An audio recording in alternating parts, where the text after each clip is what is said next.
আপনি আল্লাহকে ধারণ করতে হলে ওই সত্তাকে হৃদয়ে ধারণ করে ধ্যান মুরাকাবার মাধ্যমে হৃদয়ের অন্ধকার দূর করে বিশ্বাসের সিঁড়ি বয়ে আপনাকে আগে যেতে হবে। বিশ্বাসের সিঁড়ি বাইতে না পারলে নিচে পড়ে দেখবেন ঊর্ধ্ব লুকে যাওয়ার কোনো সুযোগ নাই। আপনাদের এক জাকের ভাই আগুনের মধ্যে বসে রয়েছে, সে আগুনের মধ্যে বসে রয়েছে, আগুন তাকে স্পর্শ করে না, তার তো সবক দিলাম কলমেই। সে কবে সাধনা করছে যে আগুন তাকে শ্রদ্ধা করতেছে, পুরাই না কি?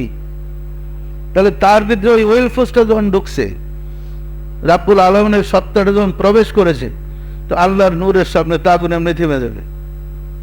থামবে না? থামবে না। আল্লাহর নূরকে কি আগুন পুরাইতে পারে?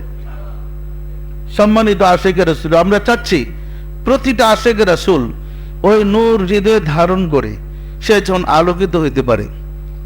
যেমন বাল্বের ফিলামেন্টের মধ্যে যখন বিদ্যুৎ প্রবেশ করে, তখন পুরা বিদ্যুৎটাই পুরা বাল্বটাকে আলোকিত করে ফেলে।